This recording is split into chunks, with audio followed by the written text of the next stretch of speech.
Distinguidas delegadas y delegados, es un honor para mí dar la bienvenida esta mañana al excelentísimo señor Philémon, presidente de la Asamblea General en este 79º periodo de sesiones, a esta la quinta comisión.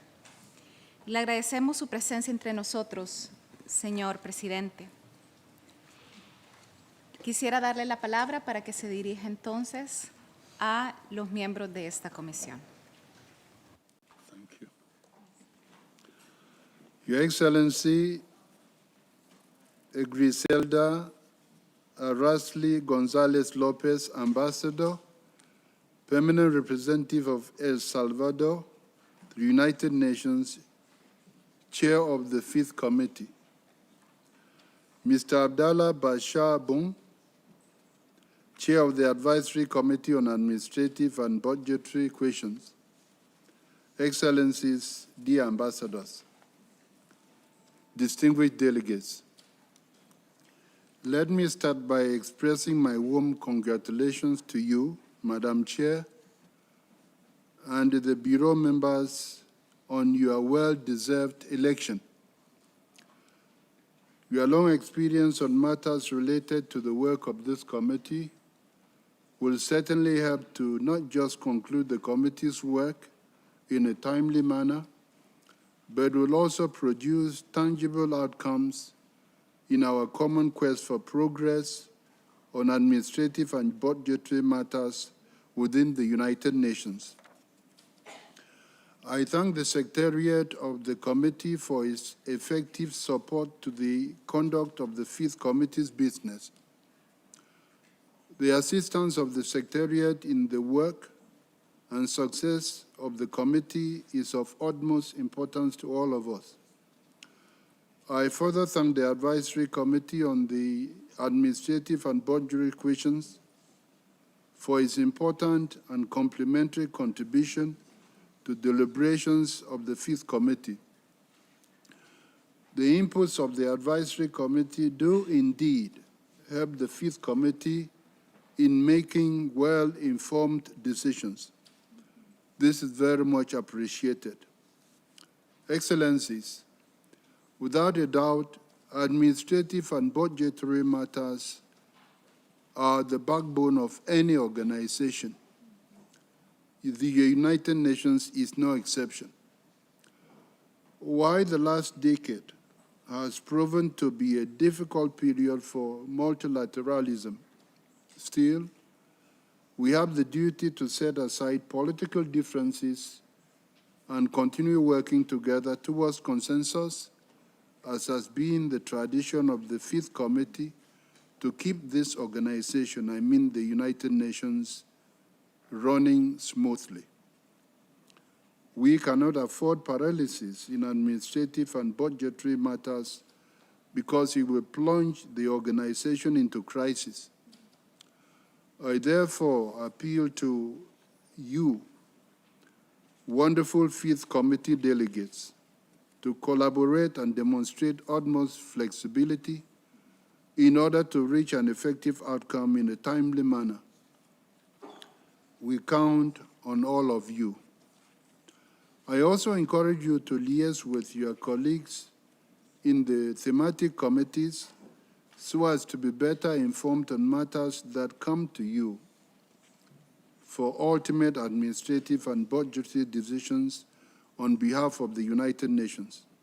Madam Chair, while all work in the Fifth Committee is imperative, I would like to touch upon three critical questions. First, as annually required, the committee must adopt the 2025 program budget by the end of this year, hopefully well before the set deadline. On this issue, I must say, budget is one thing, cash is another thing. The United Nations cannot function properly without necessary resources from member states. Failure to provide adequate funding will come back to you, member states, as it will be impossible to implement any mandate. I therefore strongly urge you not only to adopt a realistic and implementable budget, but also to plead with your capitals to pay their assessed contributions in full, on time, and without conditions. Second, member states during this session will negotiate the scales of assessment in line with the established triennial cycle. The recommendations by the Committee of Contributions on the scales for 2025 to 2028 are based on agreed objective criteria and should guide your deliberations on that matter. I trust that member states will agree on the scales as early as possible, allowing delegates to focus on the proposed budget and other pressing matters. And third, discussions on the resident coordinator system have been underway in relation to the allocation of funds from the regular budget. I am aware that there are differences in views on this important and sensitive matter. It is my hope that consultations will be widely held and exhausted before making any decision to avoid creating further divisions among member states.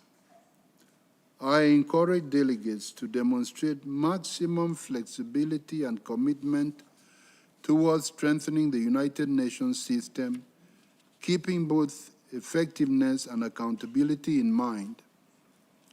If we want a United Nations that is active in the field, in support of country efforts, particularly with regard to the full and effective implementation of the Sustainable Development Goals, support to the resident coordinator system is key in this collective endeavor. Let me conclude by wishing you fruitful deliberations and a timely, successful conclusion to your work. I thank you. Muchísimas gracias, señor presidente, primero por estar acá con nosotros. También hago eco a su llamado que ha hecho a todos los miembros de esta comisión, primero a la flexibilidad, pero también al compromiso y sin duda alguna a ser eficientes. Muchísimas gracias por esto, porque sin